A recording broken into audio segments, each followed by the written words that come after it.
I talk about my friends and the things that they've made.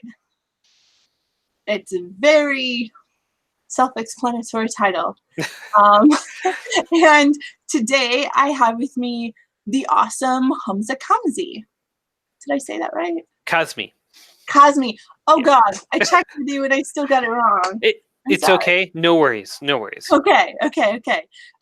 Anyway, Humza is a dear, dear friend of mine for many, many years. And is also one of the leaders of Hydra Co-op, which I definitely want to talk to you about today because it is just such a cool thing. And, you know, so many game designers right now are having so many issues trying to just be a game designer. And I think co-ops are part of what make that just a little more doable. So we're going to talk about Hydra. We're going to talk about the Hydra zine. We're going to talk about Dream, like Splat Dream and all the other dreams, including Sword Dreams and all of them. And Snail Dreams. No, Snail Dream will not be left out. No, we can't leave out Snail Dreams. Snail Dreams and Egg Dreams and Fire Dreams and all these great dreams that people are dreaming right now in the OSR and all that cool stuff. And we're just gonna talk about cool stuff happening right now in gaming. 100%, because that's how we roll.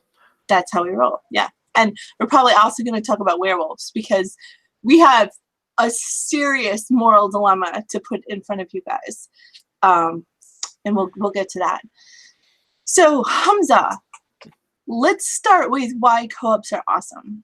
Right on. Well, co-ops are awesome because they're giving folks a chance to work on a broad swath of projects, to have ownership in everything that your company puts out, not just the books that you've worked on, and to provide a bit more economic justice in terms of how we take on projects, how we work on them, and how we make the creations that we're excited about. Yeah, that's such a great term, economic justice. Can you maybe expand on that just a little bit and tell us like what economic justice really is and what it tries to do? I mean, that's a tall order, but let's try to like. Okay, so well, looking at it from the Hydra Cooperative perspective, like the name of the cooperative came out of not the Marvel Comics organization. Thank you. We are not Nazis. That could be very worse. I'm okay. But from monster, right? The monster. Well, not just the monster. Okay. There's a book. Blanking on the authors right now, and I don't want to get it wrong. Called The Many-Headed Hydra, that's looked at economic resistance to economic domination in the Americas, starting from resistance to colonization, slaves, indentured servants, folks fighting back, creating their own societies, creating their own means of living, and resisting the sort of hegemonic order of the theft of their labor and of their lives.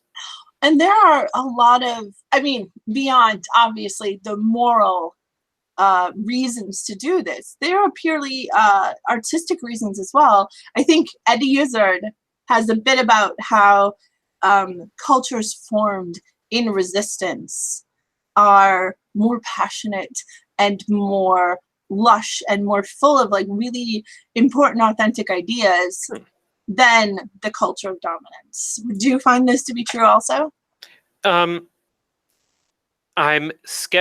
hesitant to say yes because I haven't heard that bit, and it sounds like it reinforces what I definitely agree with. Okay. So my inclination, like how, like, spirituals are amazing music, but like white people church music is the worst. Basically. It's like he's like, the people with all the money and the power, their songs are so duller since they're like nah. And spirituals are like, you know, joyous and full of this passion for life because, you know, the struggle is the salt. I guess is how I would put it. I really like that phrasing, and it makes sense that if you if it you're relying on a part of your culture for a source of strength and a source of being able to resist, that's going to take on a lot of meaning and a lot of connotations beyond the baseline that it might have. It feels almost a little like stepping down a level to apply that to the OSR, but I feel like emotionally the OSR is definitely going through a rebirth right now since February, when everything changed and there's no going back. In this, I don't want to use the phrase "brave new world," but in this new world in which many people are brave. I mean, I think there are two major things that happened in succession that wound up changing the dynamics significantly. One is, the community finally, finally after so many years saying, "All right, enough of this Zach-esque nonsense." And the second was the main hub that we'd been on, up and dying, because. And the two went together, I think, in a lot of ways. It feels like each made it a lot easier to get a new start from the other. Like, it has to be a new start now for all the reasons. Like, the old king was dethroned, and we had to found a new kingdom too. And now I'm in charge. So that's great. I got to bring that up. I'm extremely pleased. I didn't think I was going to, but yeah, you're right. There has been, but I do feel like, I mean, obviously not to the same level, and it's obviously not on the same level at all. But there is this kind of there's this new warmth and passion. There was always passion, but there's like I don't know. It's just different now. It feels different to me. That's fair. I mean, I think that you've got areas with that warmth and hope, and I want to see that warmth and hope continue to blossom. I think you also still have areas where those aren't present, and it's always a toss-up to see where you're going to find spots of light. Yes, and actually, the points of light aesthetic. And the way it's always been such a huge part of like the flail snails community and like that whole creation aesthetic is a huge inspiration for me for the changes I'm making in the OSR, because I would definitely say the new idea in the OSR, like the new deal, if you will, I wouldn't though, is that kindness is no longer optional. That warmth and encouragement and kindness, not just passion for making games, but passion for supporting the people making the games, is at the core of everything now. At least that's how I'm trying to make it. Yeah, I mean, those are values that we would like to see broadly practiced, accepted, and encouraged. Yes, definitely. And it all kind of ties together with like what we were talking about of kind of like struggling against something, bringing people together and kind of bringing them to an authenticity. And also, but let's go back to this idea of economic justice that we were talking about before, and visit how damn hard it is to make games. Like, no one has any money. And of course, we can point fingers at the big publishers, and we should. But when it's just some guy, like, you can't, there's just no money. Nobody has any. And people want to make games. And what I find happening a lot is that we try to, I think my design partner, Eric, put it as, we get burned out from wearing so many hats. We all try to be, designer and editor and layout and this and that, because we don't have money to pay anybody. And then either we burn out or the game never gets made, and that's terrible because I want all the games to exist. Right. I mean, it's been wonderful to see certain barriers to self-creation falling in the past several years, like the advent of POD, the advent of things like drive-through and itch.io, where people have the capacity to upload, like these are giant steps that we wouldn't have seen and that have revolutionized it and made it open. But we still have a while to go in terms of making it feasible for everyone to indulge those creative impulses. Yes. And just in terms of time, money, and energy and everything. Right. I mean, the barriers are lowered, but they're still there. Yes. And I'd like to think that we're seeing movement towards making those barriers even less and less, but it's a process that takes time. So would you say that your experiences in the OSR, this is definitely a leading question, but how much would you say that your experiences with the DIY aesthetic of the OSR has inspired and given you light towards making everybody can make a game a reality? Well, I mean, if it weren't for that, I wouldn't be blogging. I wouldn't be trying to make my own setting. Like I might be working on that as something that's in the privacy of my own like home group and campaign. But I certainly wouldn't be looking at trying to make it into a realized product, and we're ultimately hoping to see it get out in the world. Yeah, absolutely. I wouldn't be working on other people's products and turning them from the stuff that we played through one night into, oh, hey, an actual finished book. Oh my God, I'm so excited for the book. You just waved in front of me and instantly I was like, give me that, give me that, give me that right now. Well, this one's out, so you can get this one right now. No, I want you to come to my house and put it in my hands right now, Humza. Well, I'm excited about it. I'm happy to give you this copy, but you got to, maybe divert from Gen Con and swing by DC instead. Oh, okay. I will make it there. I will make it there. I promise. But I have to go to Gen Con. I've only missed one Gen Con 1 year in the last like 15 years, I think. Oh wow, awesome. Yeah. And it was just a terrible year where everything was terrible. So but yeah, gotta do Gen Con. I still haven't packed. So. Aren't you leaving tomorrow? Yeah, like 6 a.m. Shoo. Oh, I have all day to pack and finish the laundry, and it'll be fine. All day? It's all night. By day I meant night. Okay. Okay. Okay. Anyway, so co-ops. Yeah. I lost where we were a little bit. So let's see. Probably because I don't know if it's day or night. So the Hydra Co-op wound up getting founded in part through the social networks that had formed through G Plus and through gaming on there. Yes. The launch of this version of Hydra was initially to create books that transformed Chris Katalik's Tuesday night games and the materials he'd written for those into published material. And we've been able to bring on folks who we wound up meeting and interacting with through G Plus and through the, bonding and interaction and getting to know these folks that came from, rolling into the Hill Cantons on Tuesday nights. Yeah. It's exciting stuff.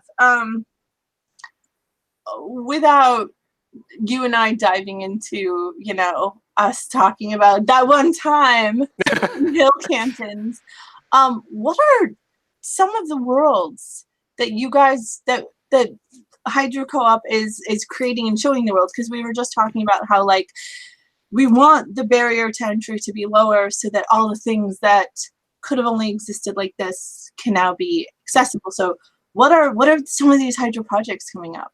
Okay, so the very first project that we had created was the Slumbering Ursine Dunes Kickstarter, taking material from Chris's Hill Cantons campaign and turning that into published work. We're looking at creating a omnibus edition of the first 4 published books now while Chris is working on the next set of books, Mhm. looking at the creepy eldritch woodlands of Ravotza.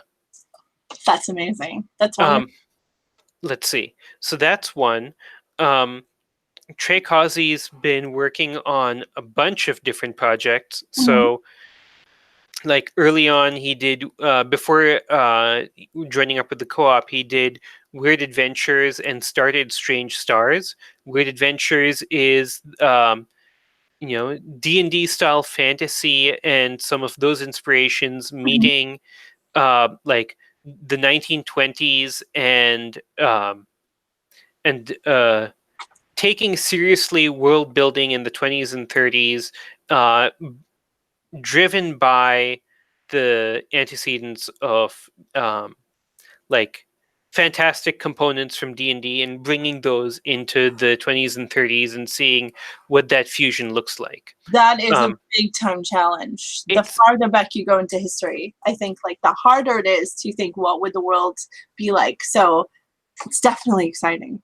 no, that's really fun. His fifth edition Land of Azurth setting is delightful. It's written with fifth edition D&D, Mhm. and it's drawing on specifically American fantasy in multiple forms, whether that's like the tall tales of the Old West, or the L. Frank Baum's Oz works, or Adventure Time and Shira.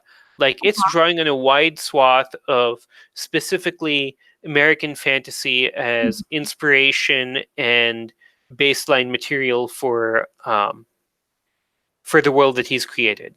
I Um, think that hasn't really, I mean, it hasn't been formally explored as much as it could be. I feel like Americana and American fantasy is always kind of like trying to elbow into the like behemoth of everything is Europe that mm. has always kind of dominated Well, fantasy. I mean, it's interesting because like Dungeons and Dragons itself takes on so much from things like the Gold Rush vibe, and That's true. like That's true.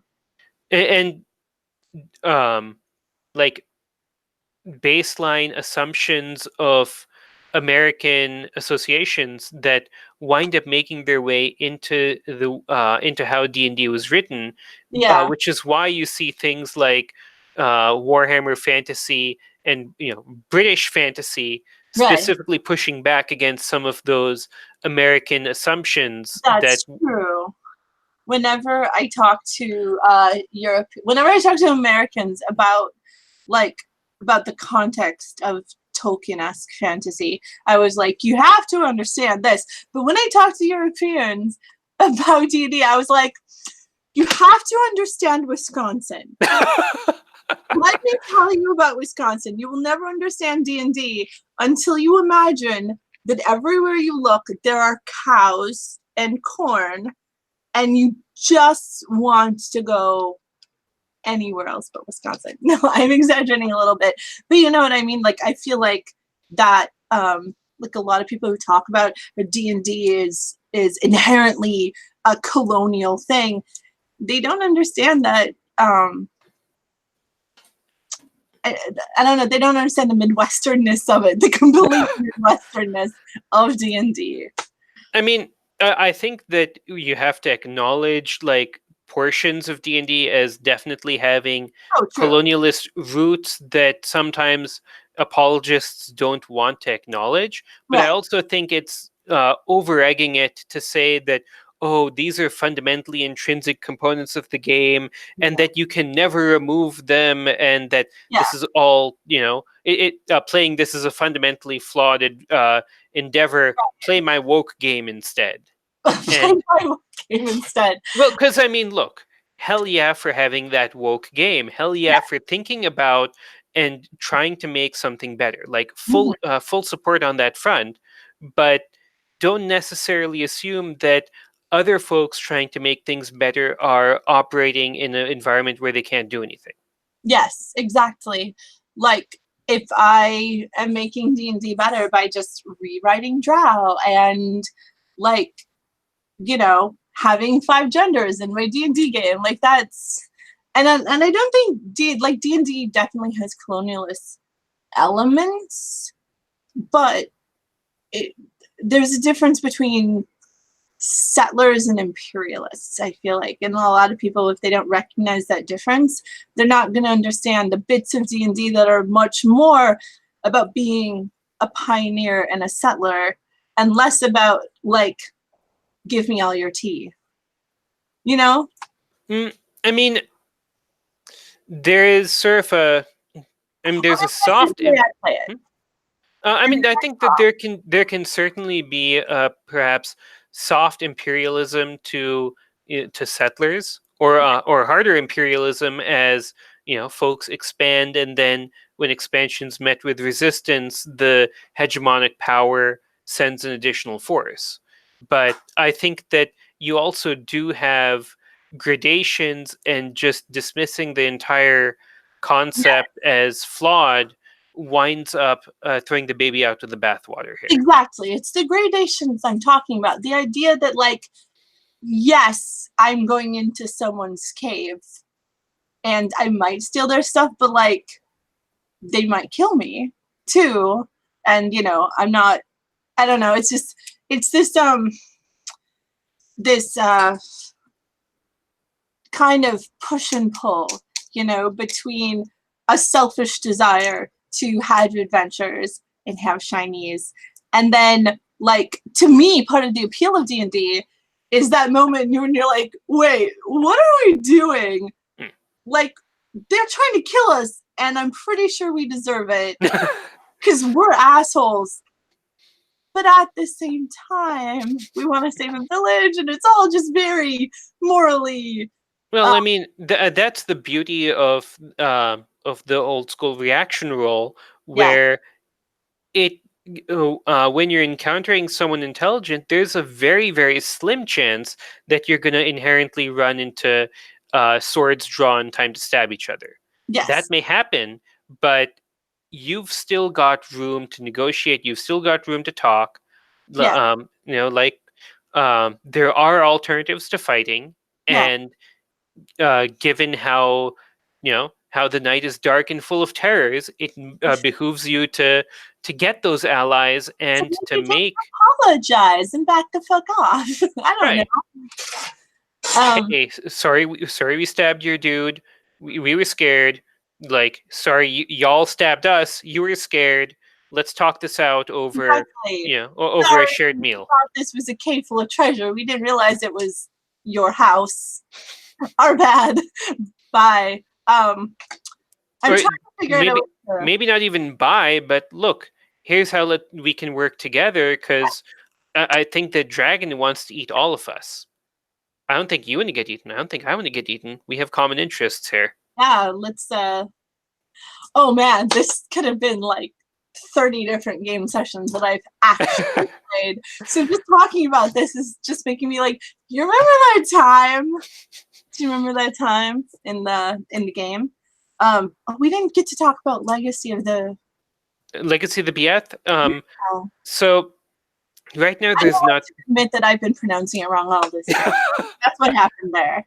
I mean, right now there's not too much to say. It's my own setting that's mixing Abbasid and Almoravid, Middle East and North Africa with... It's so good, you guys. It's so good. I've played it. It's amazing. Definitely bother Humza every day to run it for you. Do that. Well, once I have something that's in a playable state, I will definitely be playtesting. But right now, this is one of the downsides of hopping into a group effort. Sometimes you gotta get like the other projects first. So before I get back to writing, I need to make sure that some of our other stuff is getting out the door and that we're doing a good job there. That community spirit, it's truly heartening. I love that. I'm trying to figure out a way to wrap it back to Sword Dream, which is the other thing we need to talk about. and I can't think of how, so I'm just gonna be like, let's talk about surgery now. Sure. And, So you're not doing the Dream Jam because you're so committed to Hydra stuff. well, and to day job stuff. And like stuff, which, right, we're gonna talk about how people in the Hydra Co-op leadership, you're all walking the talk, aren't you? You guys are all doing things for like justice and to make the world better in your day job and in your secret nerd life. Yeah, I think we're all trying to, make sure that we're doing good in the world on a day job level, and make sure that we're living up to worthwhile principles. One thing I'll note is that we're not so much leaders as much as partners. There's right. no, nice flat hierarchy on How about the co-op. luminaries? Is that nice and chill? Sorry? Luminaries, inspirations. Simple partners working together. Oh, come on. You're not indulging my hyperbole at all? Okay. No selling it. I get it. I'll get the ridiculously pompous titles on the next set of business cards. Excellent. I'm really fond of my pompous title as Crown Captain and Monarch of the OSR. I love it. I love my title. I think it's a very good title. It is. Although I have to ask, what distinguishes a crown captain from like a standard crownless captain? That you have a crown, that you're the monarch, that you're in charge. And the captain part distinguishes a regular monarch because you're also a pirate. Ah. Right. Carry on. It's like boss pirate. Although I do have some one thing I need to apprise you of. The fact that you're a monarch and I'm not sure you can be both a monarch and a pirate. You can be a pirate monarch, but I'm not sure it goes the other way around. I say I can. Who am I to argue with a monarch? So, like, I think this system is flawless. Everything works when you make the rules. This is the only situation where anyone will ever let me make rules. So, damn it, I'm going to be a king and a pirate at the same time. Well, who am I to gainsay the crown captain monarch? Exactly. See? I love it. I think, like, I'm the crown captain. Fiona Geist is the empress. And Emmy Allen, Cave Girl, is the evil priestess because we needed one. I thought she was the evil high priestess. Oh, yes, evil high priestess. Sorry. I have to apologize to her now. And she's also working on my sword dream with me, which we were talking about sword dream, or we were trying to. Yeah. But I was going to mention that the partners of Hydra Co-op have among them you, an immigration lawyer, and there are doctors and advocates and activists of all kinds trying to put the principles that inspire Hydra Co-op into play just every day. And I think that's, it's fair that we want to make a concrete difference in the world and do good. And we want to try and make sure that the model by which we engage in our nerd hobby stuff is also one that helps foster good and helps, create things in a worthwhile and ethical fashion. Yeah. And to create things that we really care about and that couldn't exist without folks being passionate and being excited and hyped to make this happen. Yeah, absolutely. I was going to put it as, everybody gets to play, everybody gets paid. You said it much more intelligently than I did, than I would have. I think that's so great. And I definitely am really excited to support and be part of this project, this vision. I'm working on stuff for the Hydrazine right now. I love that it's called Hydrazine because that sounds like some weird chemical supervillain thing. It is, in fact, the word exists as both like a component in jet fuel or rocket fuel and as a psychoactive agent. No And shit. and so that confluence just seemed perfect. It is Like perfect. I am very much all about it. That's it's like everything about old school adventure gaming right there is like jet fuel and drugs and also monsters and it's awesome. Okay, go. all the good bits. All the good bits, all the good bits of life. Um, so you're not doing the Dream Jam, No. but you are a part of the larger Dream community. Yeah. What drew you to the idea of Sword Dream? Was it something that you found in the USR and just wanted to kind of I've heard some people describe it as making the implicit explicit. Was it something you'd already found, or was it something you were looking for, or was it something you didn't know you needed until you saw it? Something I want to cultivate. We touched a Mhm. bit about how seeing Zach booted out of the community after way too long. Yeah. Like that wound up changing the dynamics of the scene, and as you mentioned, it's a chance to build something new. And so I want to see a game. I want to see the game design communities I'm a part of be places where there is room for kindness, for looking out for others, and for making sure that we're conducting ourselves in a worthwhile fashion. Yes. And like there's been a hell of a lot of awesome material created by the OSR, Mhm. but I also want to make sure that that the scene I'm hanging out in is a place where folks are respected and are Mhm. safe. And so I saw Sword Dream, and as it was initially pitched, and then Splat Dream or Dream and other variants. I saw that as one avenue by which those ideals could be fostered. Mm-hmm. I think there's so much there, way too much to touch on. Um, but I think for me, it's taking a lot of the values that were always in our little corner of the USR, which was apparently one of the nicest corners, um, and making them explicit, like everybody gets to come play with us, and don't ask if you can do a thing, just do the thing, just make the thing, like be bold and take what you want, or a better way to say it is trust the community to support you in making your dream happen. And the other side of that, of course, is support everyone. I feel like this world of new possibilities, it all comes down to people. They're just people that didn't feel like they could be welcome before, and now they do. And part of what I love about Dream is explicitly saying that, not just saying everybody can come play with us, just start making shit, which was of course always the case, but explicitly saying, yes, that means you, even And if you've never played old school D&D, if you like the idea of going on adventures, come make stuff. and what can we do to make sure that this is a good place for you?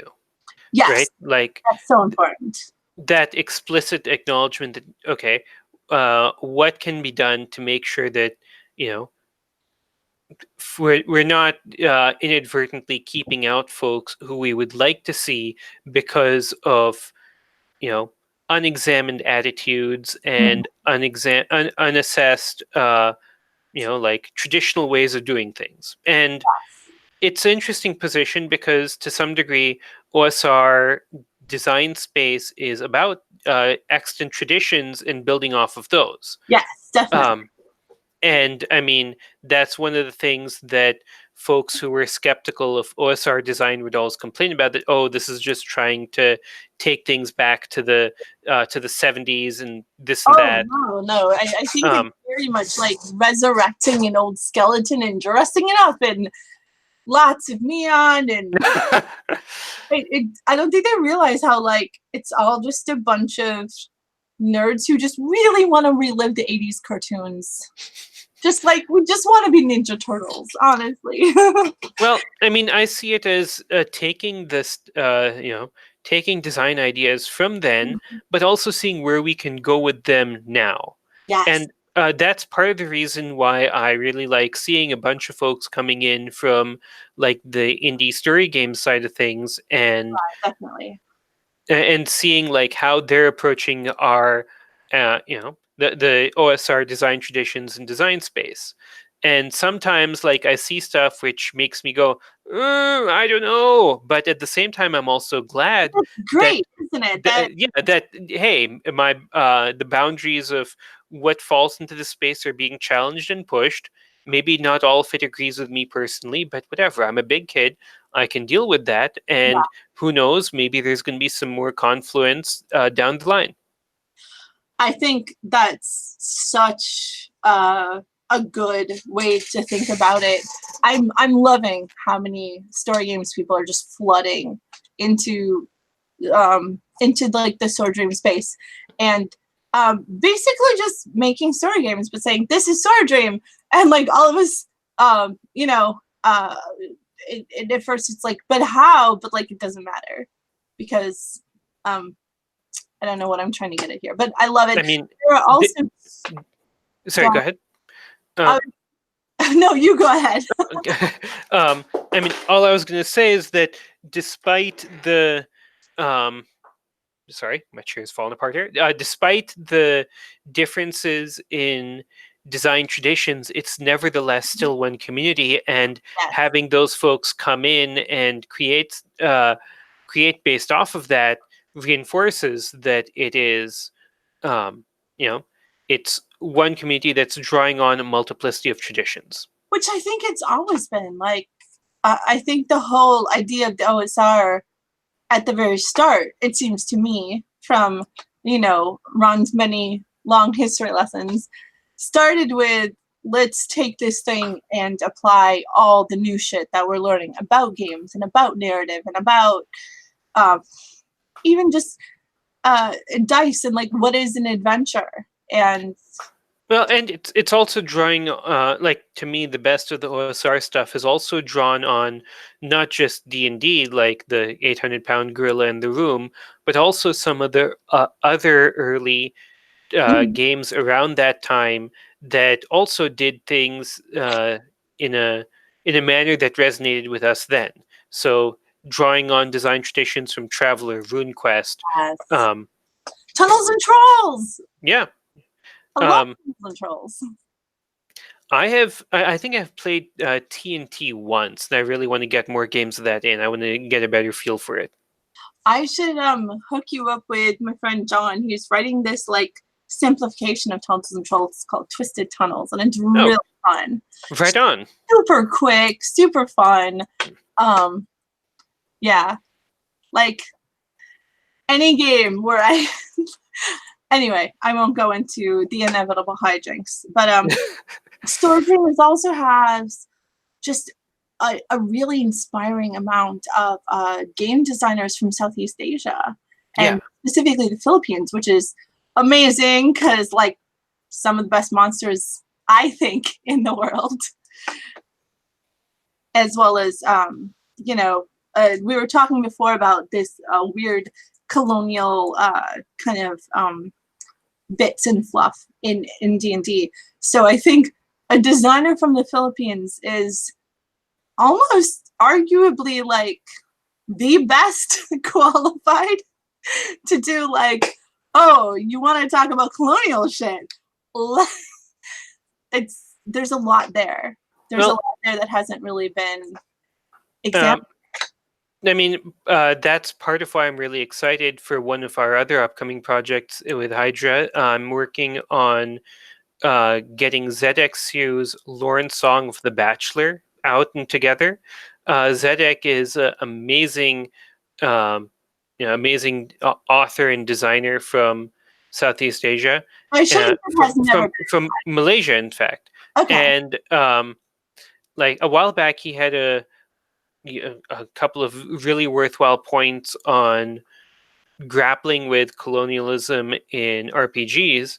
And part of that was, all right, if this is something that you really want to seriously grapple with, make sure that voices from other parts of the world, not just the US and Europe, are make sure that you're amplifying those voices, because Absolutely. they're there, they've got stuff to say, and like they're ones who have to deal with the repercussions of colonialism in often much more immediate and direct ways than folks writing and creating in the US or in Western Europe. Yeah, definitely. Oh gosh, there's so much to say there. There's so much more that we don't have time to say. But I think as a start, and we're not starting this conversation, we're just two voices in an ongoing conversation. Yeah. That is, it's fascinating to me as we grapple with like D&D's long history and the even longer history of fantasy and literary fiction and tall tales and adventure storytelling that, you know, goes back far, far, far, far, far. And all of it is kind of coming together with people from different parts of the world to say, like, here's this perspective and here's this perspective. And like, you know, how do you tell a story about a place that's been colonized many times? Just layers upon layers. There's way too much, like I said, for us to get into, but it is extremely exciting to see, like Zedek said, the perspectives of people who have maybe a little more stake. More than a little. Okay, yeah, I was doing that whole like downplaying for comedy thing, but yeah. Anyway, it's all very exciting. I'm trying to remember if there was anything else we planned to cover. Mm. Can you remember anything? Yeah, so I think we had wanted to touch on some of the work that you've been doing with helping Manda out. And okay. Yeah. Oh yeah. I can talk about Stars Balladland. So yes. A lot of people in the US are aware that when Manda published her takedown. Yeah, I'm hesitant to call it a takedown because I know she was just trying to do what she had to do to move on. But yes, a very effective takedown from everyone else's perspective. You know, all hell broke loose, and I kind of instantly devoted myself to like sort of just helping make sure she survived that hurricane. Right, and, because when anyone, you know, outs an abuser in a situation where that abuser's got power, there's a lot of awful stuff that comes their way.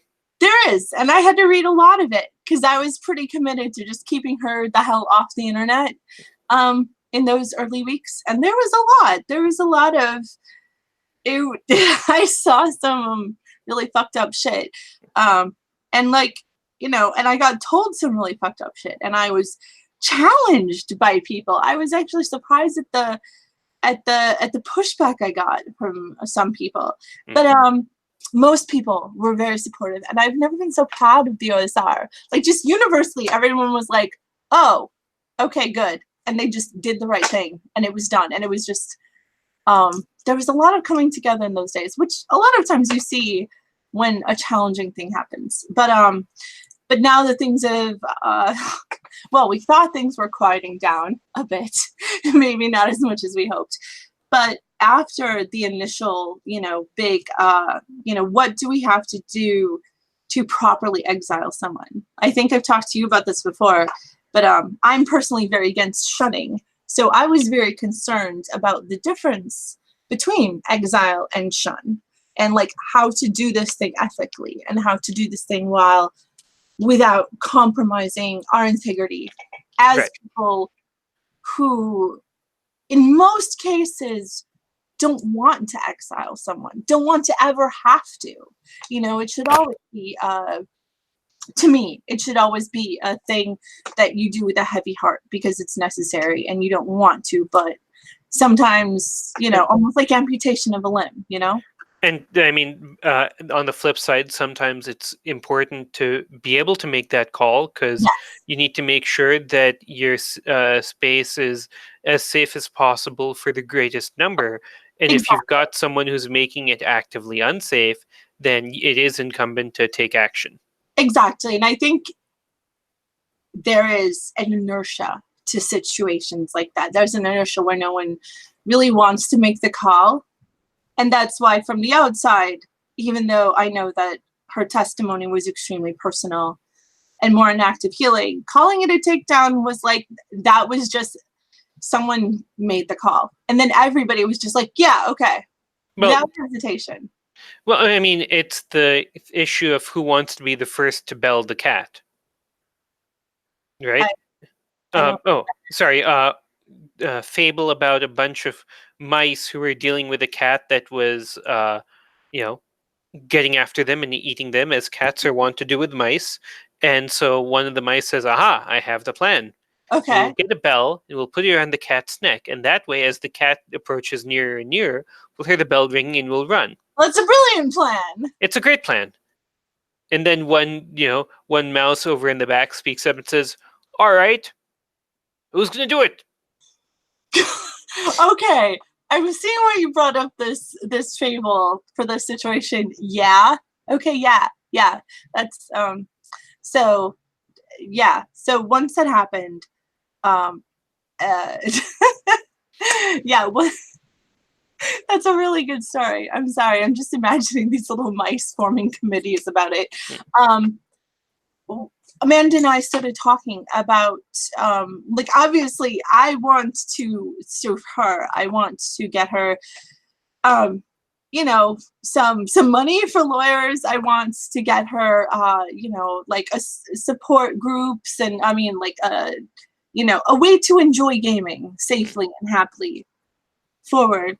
And all of the gamers, all of like I know you and I, when we talk about how to make the OSR safer and better, I'm always looking to you to give me advice on how to make the OSR better for people of color. And I'm always looking to make the OSR better for women and femme and non-binary people. And so one of the things we realized is that when you leave a bad situation, an abusive situation, there's always this lack of resources. You lose so much when you leave. And even if it's just no money to get your tattoos removed, no money to go and visit your friends and get some hugs and support, and maybe you have to move to a smaller city and you don't have that like logistical everyday, even if it was toxic, you don't have that help. Right. And so the project I'm doing for her is called Stars Ballad Land. And it's a setting that I made, and I've invited lots and lots of artists to help with it. And just to make content for it, which of course the OSR, I think like I was talking to someone about OSR and indie games the other day, and they said, I feel bad for indie games. They always have to make whole ass games. No one just makes a table. And I was like, yeah, I know, it's a lot more work. It's just it's really fun to just make content sometimes. And so I'm inviting everybody, like all the indie games people I know, all the OSR people I know, just everybody. We have adventures without a single table and a single rule. They're just a beautiful situation. We have maps. I think someone's planning a poem. They were like, can I do a poem for the game content pack? And I was like, sure. If you are moved to create poesy, then that's great. So everybody's all put together into this pack. David Sugars is going to be doing the layout, which I'm incredibly stoked about because he is magic. And we're going to put it up on, you said itch.io. I call it itch.io. Either one. Yeah. We're going to put it up. People are going to buy it.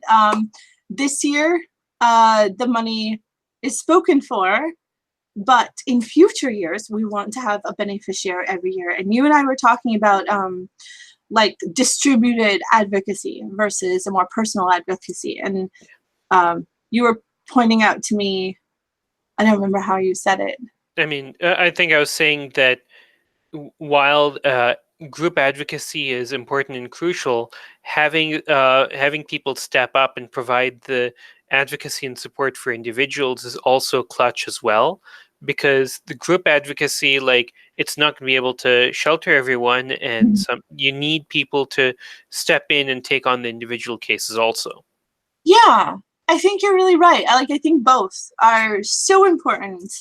And I mean, just speaking on my day job hat, like, it's great that you've got folks challenging, like, um, unconstitutional actions by the administration in court, and challenging like family separation at the borders in court cases, but you also need folks to just represent all the other asylum seekers, all the other folks facing removal. Like, that yeah, individual representation that doesn't necessarily have the broad impact focus, that's crucial also.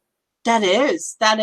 And I think you can make so much more impact that way. I mean, distributed advocacy is so important. And like you were saying, Men and I were talking about this when I talked about Stars Ballad Land, and how we should use it as a fund for victims of abuse going forward. And I said, what do you think? Do you think we should give everybody a little bit? And she said, I think you should help just one person and really help them. And I see the wisdom in that. So ideally, if I can find people to carry this dream forward into the future, it's going to be just a fund for one person who is either trying to leave a bad situation or has already, and just to provide them, to fix their car, for a bus ticket, for just maybe new clothes, just anything that would make that process a little less punishing. Yeah. And even if it's just a couple $100s and a trip to a water park, even if that's all we sell and I can just send someone to a water park, I will be so happy, because not only does new game content exist in the world, new gameable stuff that people can play, but one person had their life be just like a little less shitty. Yeah, you've taken action to concretely improve someone's life and their quality of life. Yeah, that's really important to me. And wow, I've talked about it a lot. I'm kind of shy talking about my own stuff, but yeah, I mean, don't be shy. Like, this is, I mean, something like this is something I've really wanted to see, and I'm really thrilled that it's happening, because I think it's important that we also try and do good with even the silly elf game projects that we're working on. I mean, that's why, and I think many other folks feel this way too. I mean, that's why we've seen, like, publishers banding together to support disaster relief in Puerto Rico and in Texas when hurricanes hit, and, like, being able to create sustainable methods by which you help, you don't just help people, but you continue to help people down the road. That's really important, really crucial. So thank you for putting the thought and doing the hard work in this. Thanks. I mean, thanks for what you just said. That was really sweet.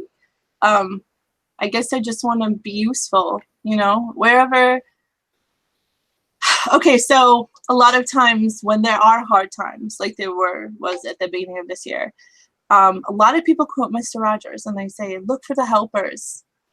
And I feel like it's a mistake to interpret that as a way to gather comfort to oneself. You must say that to children. Look for the helpers. Look for the people that are helping. I'm not even going to question whether Mr. Rogers is right. That's just a given, a law of the universe. Of course he is. But we tell children to look for the helpers. But as adults, we are supposed to be the helpers that they look to. Yeah. So whenever times are hard, just from a very young age, I've always found comfort in just like find something to do. If someone had lost family, I would always say, I don't know how to comfort them. I don't know how to tell them I'm sorry. And my mother would always say, just feed them. Yeah. Don't tell them you're sorry. Just feed them. Make them cookies. And like I've always looked for to do that, just to provide, like, do you need shoes? Do you want a taco? Sometimes that's just I mean, concrete assistance to someone in a time of need, like, that goes a long way, because it's not just the material assistance, but the fact that they know that someone has Someone did specifically it. thought about them, is specifically trying to, to help them in some way. Mhm. And sometimes it's not even material. Sometimes it's not even something. Sometimes it's just like making someone a playlist or sending them on a trip. Like, there's a real argument to be made, I think, for providing joy and providing just a holiday from constant grinding, especially nowadays when everyone is poor and stressed. Sometimes the greatest gift you can give someone is like, here's a lazy Sunday. Do nothing. I will do everything for you. Just like sit on your ass and play video games. Like, how many people would be so much mentally better off? They had 1 day a week to just sit on their ass and play video games all day. It would be amazing. Well, I mean, this even goes back to like the stuff that we create, Mhm. right? Like, Absolutely. that's done as a way to provide escape and provide joy and provide something that brightens up someone's life. Absolutely. I think that's a really good note to end on, actually. That we create games and we constantly search for better, more ethical ways to make games with more justice and more joy, and we want to let everyone do this and share it with the world, right? Just trying to, make it as much of a better place as we can and as many friends as we can. Every little bit. Yep. And if we get to roll some ridiculously shaped dice in the process, so much the better. Yes, exactly. If we get to have some technicolored crazy shenanigans that we could never explain to anyone because it would make no sense and be just like very. No, we can explain. There's no worry there. Just Right. book out half an hour, buddy. I need to tell you about my character. And then about all the stuff my character did. It always comes back to that, doesn't it? Let me tell you about my character. Okay, excellent. Well, I know you need to get to bed. I need to pack for Gen Con. Yes. Thank you so much Hey, for coming on the show. You are one of the first 3 episodes of this new show. Oh, I'm excited. I'm really excited to see the other episodes and see this continuing on in the future. I'm excited. I'm going to do some episodes at Gen Con. Well, I'm hoping to, cross fingers. I'm basically going to accost people and be like, Gen Con edition, let's go now. So hopefully we'll find a bunch of little mini baby episodes.